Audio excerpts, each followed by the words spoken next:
하나님은 아버지로서, 목자로서 우리를 책임지시겠다고 성경에서 계속 말씀하십니다. 나는 너희를 사랑한다. 내가 너희를 지킬 것이고 내가 너희를 인도할 것이다. 그 은혜가 우리의 삶 가운데 가득하게 하여 주시옵소서. 예수님 이름으로 기도드리옵나이다. 아멘. 오늘 말씀 보겠습니다. 오늘 말씀은 히브리서 마지막 장이죠. 12장의 마지막을 보도록 13장의 마지막을 보도록 하겠습니다. 13장 22절부터 25절입니다.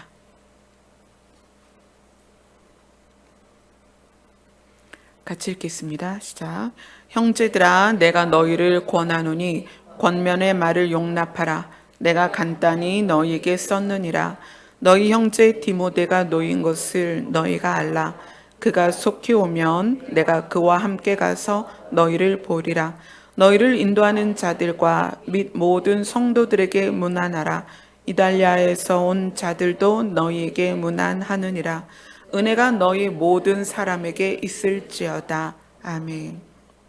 지난주에는 양들의 큰 목자이신 우리 주 예수 그리스도에 대해서 이야기를 나누었고, 오늘은 그 부분에서 이제 히브리서를 지은 저자가 히브리서를 마무리하면서 마지막 구절을 이렇게 끝냈습니다.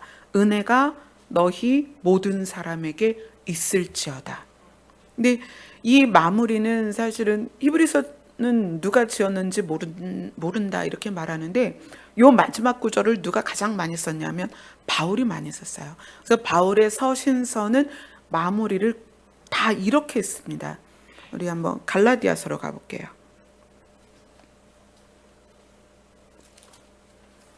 갈라디아서 마지막 장, 갈라디아서 6장 18절이 마지막이죠. 같이 읽습니다. 시작. 형제들아 우리 주 예수 그리스도의 은혜가 너희 심령에 있을지어다. 아멘. 그 다음에 에베소서죠. 에베소서 6장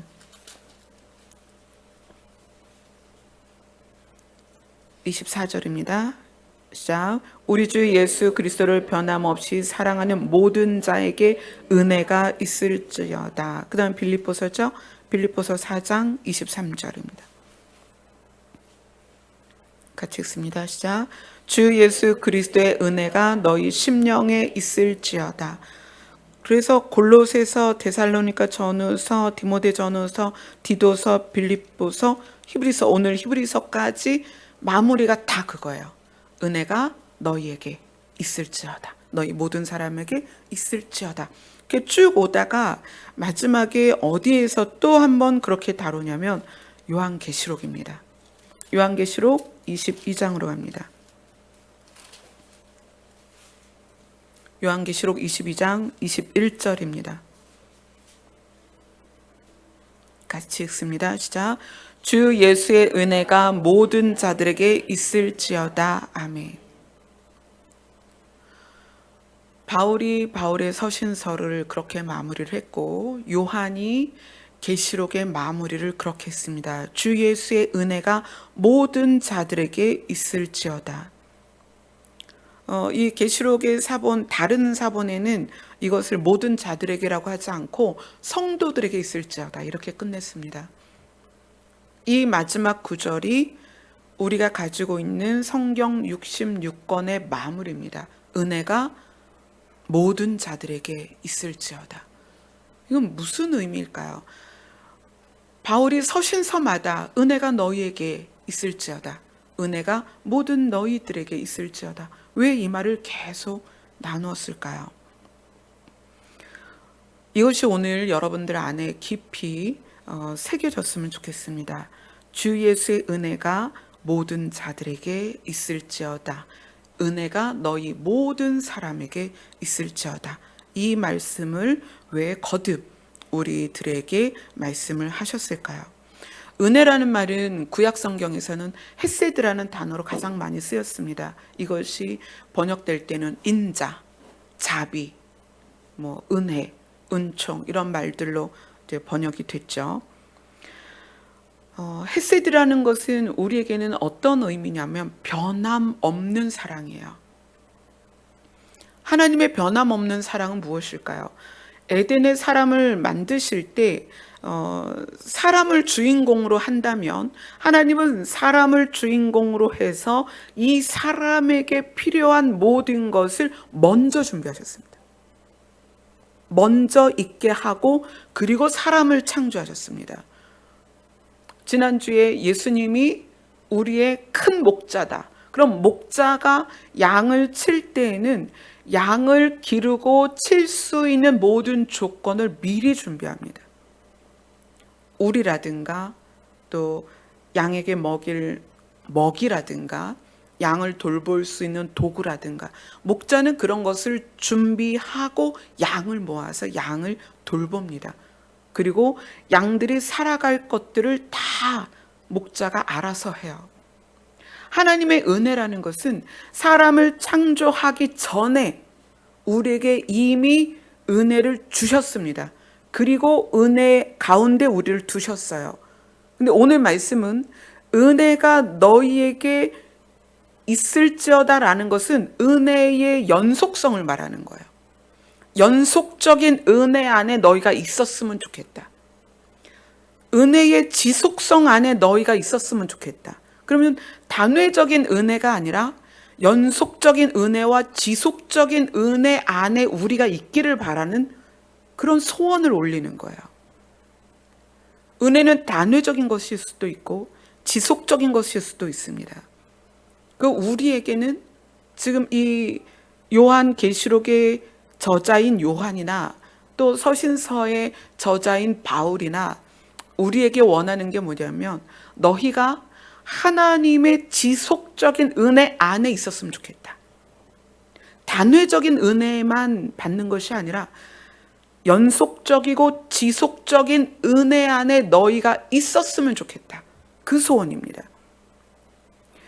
이것을 결론적으로 말하자면 하나님은 우리를 에덴을 먼저 창조하고 사람을 지으셨어요. 그런데 우리가 죽을 수밖에 없었습니다. 그러면 아담 입장에서 죽음을 받아들인 상태에서 아담에게 에덴은 단회적인 사건일 수밖에 없어요.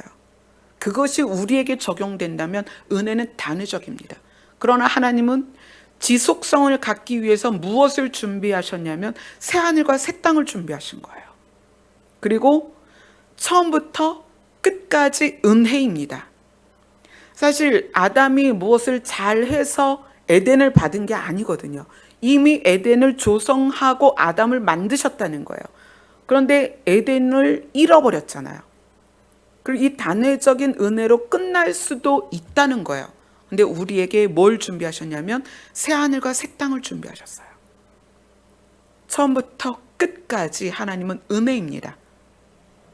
내가 너희들 후에 가야 할 곳을 마련해 놓았다.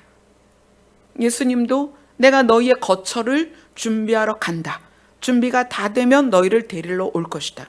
그래서 에덴도 우리가 받을 만한 존재가 아니었는데 준비하셨고 사실 새하늘과 새 땅도 우리가 받을 만한 존재가 아니지만 하나님은 그것을 준비하셨다는 거예요.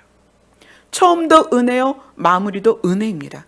그러면 우리는 그 연속적인 은혜를 받을 만한 존재가 아닌데 이 오늘의 고백처럼 은혜가 너희 모든 사람에게 있을지어다. 이 마무리의 은혜를 우리가 어떻게 받을 거냐는 거예요. 에덴이라는 단회적인 사건으로 끝날 수 있었던 은혜가 새하늘과 새 땅이라는 것으로 연속성이 생겨버린 거예요. 그 연속적인 은혜, 지속적인 은혜 안에 우리가 어떻게 있을 수 있겠느냐. 성경을 로마서로 갑니다. 로마서 11장입니다.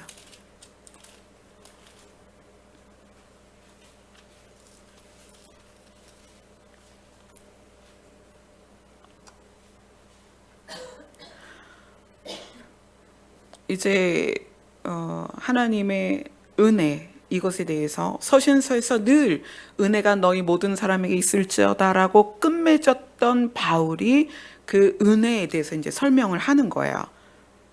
로마서 11장 22절을 같이 읽겠습니다. 시작. 그러므로 하나님의 인자하심과 준엄하심을 보라. 넘어지는 자들에게는 준엄하심이 있으니 너희가 만일 하나님의 인자하심에 머물러 있으면 그 인자가 너희에게 있으리라. 그렇지 않으면 너도 찍히는 바 되리라. 여기에서 하나님의 은혜를, 구약에서 헤세드라고 했던 은혜를, 인자를 로마서에서 바울이 거론을 합니다. 하나님의 인자하심. 근데 이 인자가 원어로서 똑같이 다른 성경에는 이렇게 쓰입니다. 고린도후서로 갈게요. 로마서 다음에 고린도후서 6장 6절입니다. 바울이 그 단어를 똑같이 어떻게 썼냐면 6장 6절 같이 읽습니다. 시작. 깨끗함과 지식과 오래 참음과 자비함과 성령의 감화와 거짓이 없는 사랑과, 여기에서 아까 쓴 인자라는 단어랑 똑같은 단어가 자비입니다. 인자를 자비로 표현했어요. 이것이 갈라디아서, 에베소, 골로새, 디도서까지 전부 자비로 표현을 했습니다. 자비. 인자가 마음이라면 자비는 인자를 표현한 것입니다. 인자가 우리를 불쌍히 여기는 하나님의 마음이라면 자비는 그 불쌍한 마음으로 우리에게 주시는 혜택, 그렇게 보시면 돼요. 하나님이 우리에게 실제적으로 보여주시는 혜택, 그것이 자비입니다. 그래서 하나님의 인자하심과 할 때의 그 인자가 그 다음에 갈라디아서나 에베소나 골로새서나 디도서에는 전부 자비로 표현이 됩니다. 하나님은 우리를 마음으로만 불쌍히 여기는 게 아니라 실제로 우리의 삶 가운데 그것을 표현하셨다. 도우심으로 실제로 표현하셨다. 그러한 인자하심, 이제 로마서로 다시 옵니다. 로마서 11장 22절에 그러므로 하나님의 인자하심과 준엄하심을 보라. 넘어지는 자들에게는 준엄하심이 있으니 너희가 만일 하나님의 인자하심에 머물러 있으면 그 인자가 너희에게 있으리라. 그렇지 않으면 너도 찍히는 바 되리라. 인자하심을 바울은 지금 공간으로 표현을 합니다. 공간. 이걸 공간으로 표현했다는 것은 어디에서 알 수 있냐면 하나님의 인자하심에 머물러 있으면, 이렇게 얘기를 해요. 너희가 하나님의 인자하심에 머물러 있으면, 이렇게 표현하죠. 그래서 인자하심을 공간이라고 표현을, 이제 개념을 우리에게 알려주는 거예요. 인자하심을 어떻게 우리가 구체적으로 말할 수 있냐면 하나님의 은혜가 있고 우리가 그 안에 있는 거예요. 그래서 우리를 하나님이 계속 돌보시는 거예요. 이게 인자하심이다. 그래서 우리에게 바울이 무엇을 알려주려고 하냐면 너희가 그 하나님의 인자하심에 머물러라, 이렇게 표현해요. 너희가 하나님의 인자하심에 머물러 있으면 그 다음에 그 인자가 너희에게 계속 있을 거라는 거예요. 이거의 예를 한번 볼까요? 창세기로 갑니다. 창세기 어디로 갈까요? 창세기 4장 8절로 갑시다.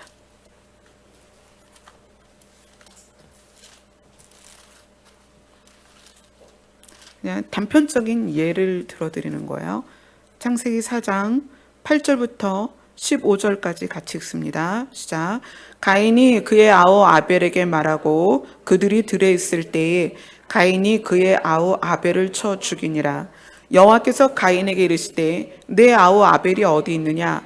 그가 이르되 내가 알지 못하나이다. 내가 내 아우를 지키는 자니까. 이르시되 내가 무엇을 하였느냐? 내 아우의 핏소리가 땅에서부터 내게 호소하느니라.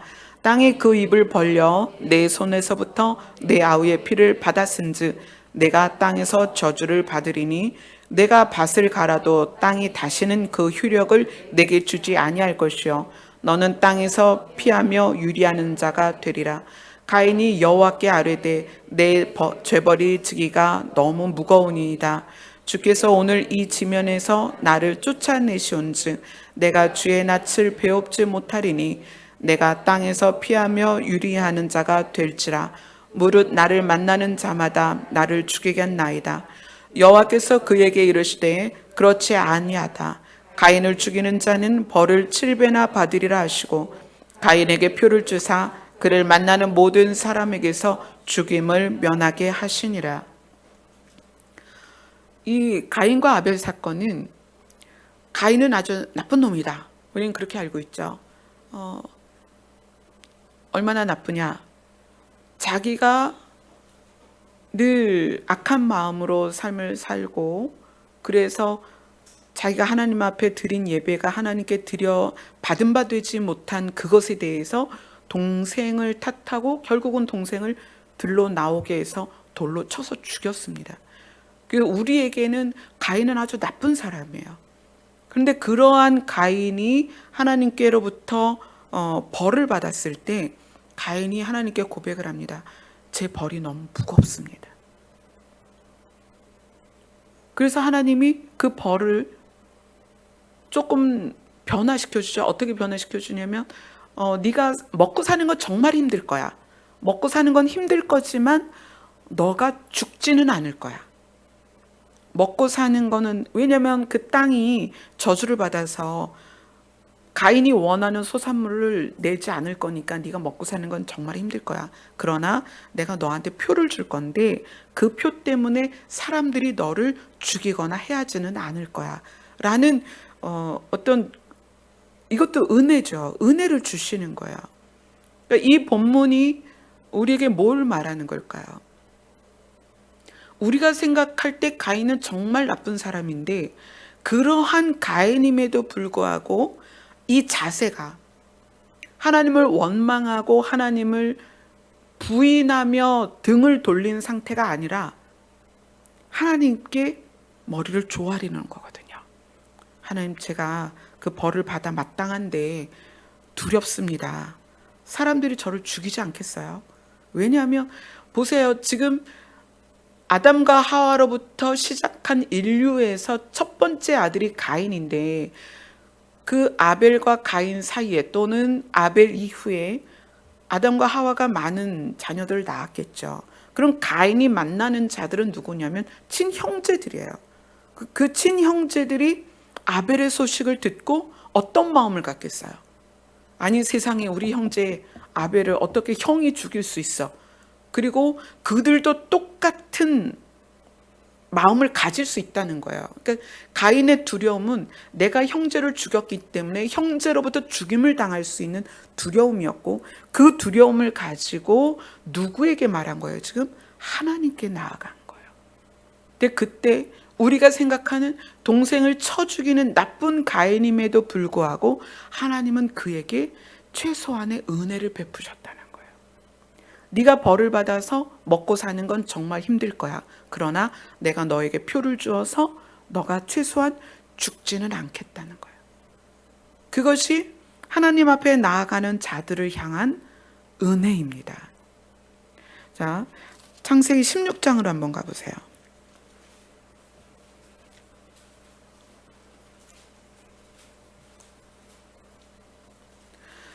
여기에서는 하갈이라는 여인이 나옵니다. 하갈이라는 여인의 신분이 창세기 16장 1절에 나오죠. 1절을 같이 읽습니다. 시작. 아브라함의 아내 사레는 출산하지 못하였고 그에게 한 여종이 있으니 애굽 사람이요 이름은 하갈이라. 아브라함의 아내 사레에게 여종이 있는데 이방인이었고, 그러니까 이방인이었기 때문에 처우가 얼마나 열악했겠어요. 그런데 그러한 여종의 이름이 하갈이었습니다. 사레는 아브라함이 하나님으로부터 받은 언약 때문에 자녀를 기다렸는데 출산을 못했어요. 계속 출산을 못했어요. 언약을 받은 지 10년 동안 출산을 못하고 나니까 사라가 이제 포기가 된 거죠. 그래서 나한테 주시지 않고 다른 방법으로 주시려나 보다. 그리고 여종 하갈을 남편에게 주었습니다. 그리고 그 여종이 어떻게 되냐면 4절을 보세요. 4절을 같이 읽습니다. 시작.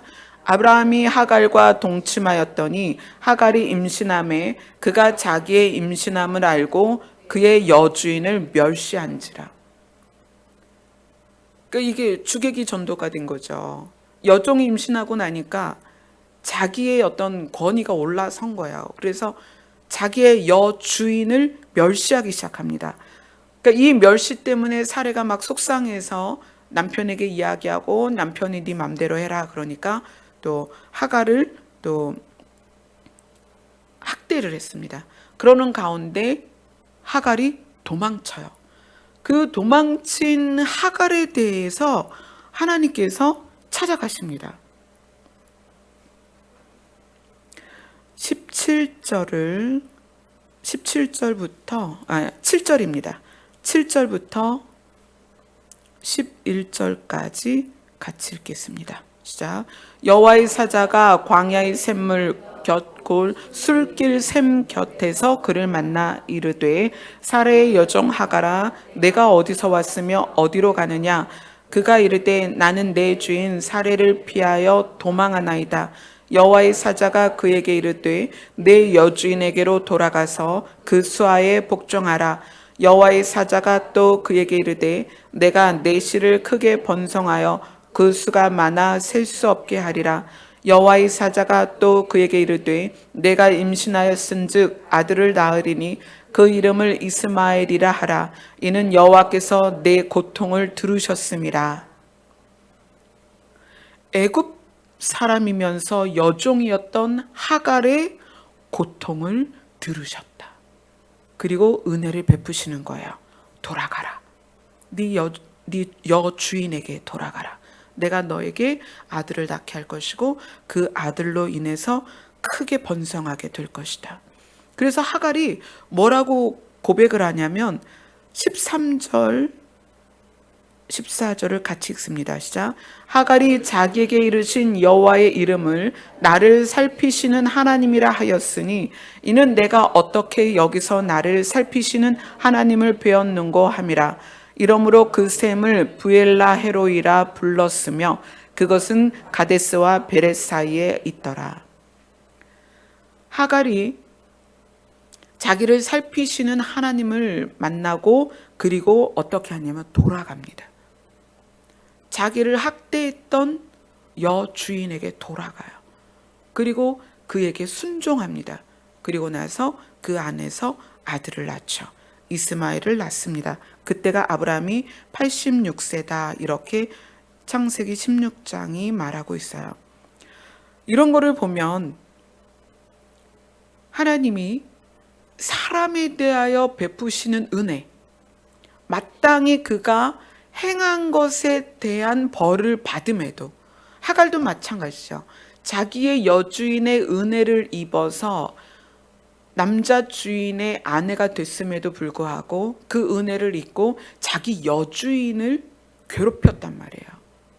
그래서 쫓겨난 거예요.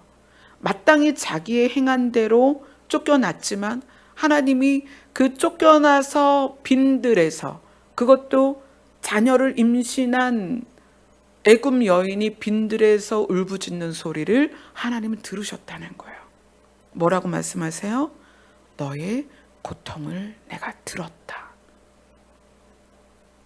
하나님의 인자, 하나님의 헤세드는 사람에 대한 사랑을 그대로 보여주세요. 그런데 어떤 은혜냐면 오늘 이제 로마서 11장에서 말하고자 하는 핵심은 뭐냐면 하나님이 찾아가 주시고 은혜를 베푸셨을 때 그 하나님의 은혜를 향하여 고개를 들라는 거예요. 하나님을 향하라는 거예요.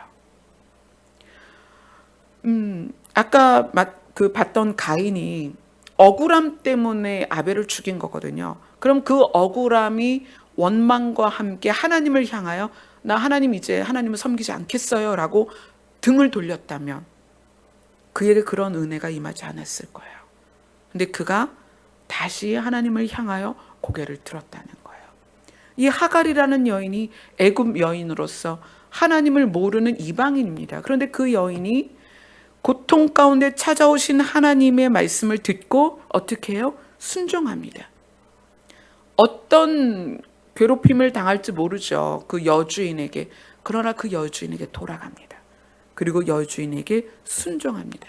그때 그에게 하나님은 그에게 약속하신 은혜를 베풀어 주셔서 그 이스마엘을 통하여 많은 민족을 이루십니다.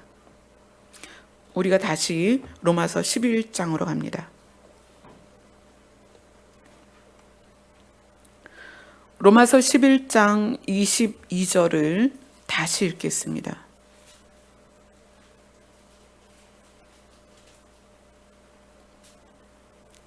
같이 읽습니다. 시작. 그러므로 하나님의 인자하심과 준엄하심을 보라. 넘어지는 자들에게는 준엄하심이 있으니 너희가 만일 하나님의 인자하심에 머물러 있으면 그 인자가 너희에게 있으리라. 그렇지 않으면 너도 찍히는 바 되리라. 하나님의 인자하심은 에덴으로부터 새하늘과 새 땅까지 계속 반복적으로 우리의 삶 안에 흐르고 있습니다. 그래서 그 인자심의 연속성, 은혜의 연속성 안에 있으려면 넘어지지 말라라고 얘기를 하는 거예요. 하나님의 인자심과 준엄하심을 보라. 넘어지는 자들에게는 준엄하심이 있을 것이다. 그럼 서 있다는 게 뭘까요? 서 있다는 것은 하나님을 향하여 서 있는 것입니다. 우리가 어떤 일을 만나든지 어떤 상황에 있든지 어떤 상태를 만나든지 우리가 하나님을 향하여 서 있다면 하나님은 우리를 향하여 끊임없이 인자하심으로 돌보실 것입니다. 그것이 우리 삶 속에 자비로 드러날 거예요. 그러나 우리가 넘어지면 이 넘어지는 것이 여러 가지 계기가 있을 수 있죠. 우리가 스스로 하나님을 떠나기로 작정할 수밖에 없는 여러 가지 조건들이 있습니다. 거기에는 탐심도 있고요. 거기에는 우리가 계속 나눴던 거짓과 위선입니다. 그게 거짓과 위선 또 그러한 것이 생길 수 있는 이유가 뭐냐면 자기를 바라보는 거죠. 서 있다가 무엇을 보는 거예요? 나를 바라보는 거예요. 하나님을 바라보지 않고 나를 바라보는 거예요. 하나님을 바라봐야만 우리에게 그 길이 제시가 되는 거거든요. 예수 그리스도가 우리의 길인데 하나님을 바라보아야만 그 길을 따라 갈 수가 있는 거예요. 근데 하나님을 바라보지 않고 나를 향하면 어떻게 돼요? 길을 제대로 갈 수 없죠. 길을 잃는 거예요. 그 길을 잃는 것에서 나타나는 현상이 넘어지는 거다. 그럼 그 넘어짐 때문에 우리에게 무엇이 있다? 준엄함이 있다. 그 준엄함은 무엇으로 나타나는 거예요? 심판으로 나타나는 거예요. 그래서 넘어지지 말라는 거예요. 그리고 우리에게 뭐라고 말하냐면 하나님의 인자심에 머물러 있어라. 머물러 있으면 그 인자가 너희에게 계속 있을 것이다. 연속적인 은혜가 너희에게 있을 것이다. 비록 우리가 삶을 살아가면서 질병에 걸릴 수도 있고 가난하게 될 수도 있고 또 사업에 실패할 수가 있고 우리가 목표한 것을 이루지 못할 수도 있고 예전보다 우리의 삶이 더 나빠질 수 있습니다. 그러나 그것과 상관없이 우리에게 있을 가장 큰 은혜는 뭐냐면 우리가 사망에서 생명으로 옮겨지는 것입니다. 그것을 하나님께서 인도하시겠다는 거예요. 무엇을 통해서? 은혜를 통해서. 우리는 새하늘과 새 땅을 받을 만한 자격이 없습니다. 에덴을 받을 만한 자격도 없었고 새하늘과 새 땅을 받을 만한 자격이 없는 자들이에요. 그런데 그 새하늘과 새 땅을 우리에게 주시기 위해서 우리의 삶 속에 지속적으로 무엇이 있어야 되느냐? 은혜가 있어야 된다는 거예요. 은혜가 아니면 우리가 그 나라를 갈 수가 없습니다. 그래서 오늘 히브리서를 마무리 지으면서 은혜가 너희 모든 사람에게 있을지어다. 그 은혜의 지속성 안에 너희가 있어야 된다. 그것을 사도 바울이 이렇게 설명하는 거예요. 너희가 만일 하나님의 인자하심에 머물러 있으면, 이것은 우리의 자발적인 노력이 필요하다는 거예요. 은혜 안에 머물러 있다는 것, 인자 안에 머물러 있다는 것, 그 인자하심을 그래서 공간적인 개념으로 우리에게 준 거예요. 그 공간에 들어가려고, 혹은 그 공간 안에 머물러 있으려고 하는 것은 우리의 노력이다. 그것을 성경은 뭐라고 말할까요? 순종이라고 말하는 거예요. 말씀을 따라가고 말씀대로 살려고 하는 우리의 순종. 하나님은 은혜로 시작하셨고 우리의 출발은 은혜 안에 있었습니다. 그래서 마지막 은혜에 도달하기 위해서는 우리는 그 은혜를 계속 추구를 해야 되는 거예요. 추구를 하고 그 공간 안에, 인자 안에 머물러 있기를 추구를 해야 된다. 그러한 추구가 하나님께서 자비를 베푸셔서 계속 은혜를 또 부으신다.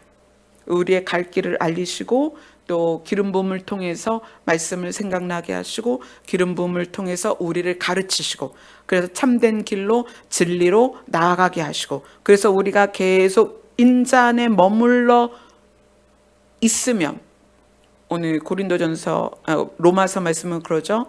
인자가 너희에게 있을 것이다. 그러나 그렇지 않으면 우리가 인자 안에 있지 않고 은혜 안에 있지 않으면 너희도 찍히는 바 될 것이다. 그 찍히는 바가 뭘까요? 준엄하심에 의한 심판입니다. 은혜는 받을 자격이 없는 우리에게 주시는 거지만 은혜가 지속적으로 우리 삶에 있을 수 있는 조건은 우리가 은혜 안에 있기를 소망해야 된다. 또 우리가 은혜 안에 있기를 힘써야 된다. 그래서 바울이 그것을 공간화시켜서 머물러 있어라 라고 이야기를 하는 것입니다. 제가 여러분에게 하나님 앞에 머물러라 라고 말씀드리는 것처럼 은혜도 여러분이 머물러야 할 장소입니다. 그런데 그것은 여러분의 마음에 추구가 있어야 된다. 그 추구는 우리에게 어떻게 드러나냐면 삶에서 드러난다. 삶에서 내가 은혜를 추구하는 사람인가는 우리의 삶에서 드러날 수밖에 없습니다. 하나님의 최종적인 목표는 우리를 하나님의 나라에 데려가는 것입니다. 여러분은 정말 큰 은혜를 받은 거예요. 무엇이냐면 여러분이 이 땅에 태어났다는 것 자체입니다. 어제 새벽에 작은 아이가 그러는 거예요. 엄마 나 우울해졌어. 왜 우울해졌니? 그랬더니 자존감이 떨어진다는 거예요. 그래서 아이가 자존감이 떨어질 때에는 자기 스스로를 누구에게 비교를 했다거나 또는 비교에 의한 어떤 그 비교의식이 작용하지 않았을까. 근데 엄마인 저는 그 아이가 지금의 상태에 어떤 것도 상관없이 그 아이를 사랑하는 거잖아요. 그죠? 찬미를 향한 사랑이나 찬주를 향한 사랑이나 찬미나 찬주가 무엇을 했기 때문이 아니라 그 아이가 저의 자식이니까 그 아이들이 무엇을 이루거나 해서가 아니라 사랑하는 거거든요. 근데 아이들은 어떤 것에 의해서 비교되어질 때 자존감이 떨어지죠. 하나님이 우리에게 주신 가장 큰 은혜는 뭐냐면 우리를 이 땅에 태어나게 하셨다는 거예요. 그게 왜 은혜일까요? 사람들은 태어난 것 자체를 저주하는 경우도 많이 있습니다. 여러분이 이 땅에 태어난 게 왜 은혜냐면 이 땅에 태어났기 때문에 하나님의 나라에 갈 수 있는 자격이 주어졌어요. 여러분이 이 땅에 태어나지 않았으면 하나님 나라에 갈 수가 없습니다. 그럼 하나님이 여러분을 왜 이 땅에 태어나게 하시고 하나님의 나라에 데려가려고 하실까요? 여러분 하나하나를 하나님은 인격적으로 사랑하시는 거예요. 여러분 각자에게 이름이 있잖아요. 그렇죠? 여러분 각자의 원영숙이다 그러면은 하나님은 원영숙이라는 사람을 태중에서부터 아시고 지으셔서 내가 너를 세상에 보내는 이유는 내가 너를 사랑해서 너와 함께 하기 위함이야. 이거예요. 이영숙 집사님도 마찬가지입니다. 이영숙 집사님을 태중에 하나님이 왜 조성하셨을까요? 너를 태어나게 하는 이유는 이 땅에서 고생해라 그게 아니에요. 너를 이 땅에 태어나게 하는 이유는 내가 너를 계속 은혜 가운데 두었다가 최종적으로 나의 나라에서 너와 함께 살기 위함이야. 그래서 여러분이 이 땅에 태어난 이유는 은혜입니다. 하나님의 나라에서 여러분과 함께 살려고 이 땅에 태어나게 한 거예요. 그런데 이 땅에 태어나서 하나님을 부인한다면, 하나님을 믿지 않는다면 그게 가장 큰 거짓말이라는 거예요. 그래서 어떻게 하시겠다? 준엄하심. 그 준엄하심으로 찍히는 바 될 거라는 거예요. 이미 여러분은 은혜를 받은 자입니다. 이 땅에 태어난 것 자체가 은혜입니다. 이 땅에 태어났기 때문에 하나님의 나라에 갈 수 있는 조건이 형성된 거예요. 자, 이제 하나님의 나라, 그 새하늘과 새 땅이 최종적인 은혜라면 거기까지 가는 과정도 여러분이 은혜 안에 있어야 된다는 거예요. 넘어지지 말라는 거예요. 그 은혜 안에 머물라는 거예요. 그 은혜 안에 머무는 것이 무엇일까요? 주를 바라보고 내가 때로는 죄 때문에 넘어질 수도 있습니다. 그럼 어떻게 하라고 그랬어요? 다시 일어나라. 너희가 7번 넘어졌니? 8번이라도 일어나라. 일어나라는 그건 무엇입니까? 하나님을 향해 봐라. 고개를 들고 하나님을 봐라. 주의 이름을 불러라. 그러면 내가 어떻게 하겠다? 다시 은혜를 너에게 주겠다. 이것이 은혜의 연속성이고 지속성입니다. 이것을 우리가 깨닫는다면 심판하시는 하나님이 아니라 우리에게 은혜를 주시고자 하는, 우리를 살리고자 하는, 우리를 최종적으로 하나님의 나라에 데려가고자 하는 하나님의 마음을 알 수 있다는 거예요. 아멘. 여러분이 태어난 것은 은혜입니다. 그래서 여러분은 반드시 하나님 나라에 가야 합니다. 그러면 어떻게 해야 된다? 지속성, 은혜의 지속성 안에 있어야 된다. 그러기 위해서는 우리가 은혜 안에 머물러 있기 위한 자발적인 마음이 있어야 된다. 그러기 위해서 어떻게 해야 된다? 주의 이름을 부르고 하나님을 바라보고, 우리가 우리의 육이 약해서 때로는 죄를 지을 수 있습니다. 때로는 실수할 수 있습니다. 때로는 연약할 수 있어요. 그러나 그때마다 어떻게 해라? 다시 일어나라. 다시 일어나서 주의 이름을 불러라. 넘어진 상태로 있지 말라는 거예요. 다시 일어나서 주의 이름을 불러라. 그러면 하나님은 그러한 자에게 다시 은혜를 부으실 것이고 우리는 그 은혜의 연속성 안에서 계속 있게 될 것이다. 아멘. 그것이 하나님이 우리에게 오늘 주시고자 하는 말씀이고, 성경 66권을 마무리하면서 그 말씀을 주신 거예요. 은혜가 너희에게 있을지어다. 아멘. 그 은혜가 우리를 최종적으로 살려주실 것입니다. 아멘. 찬양하겠습니다.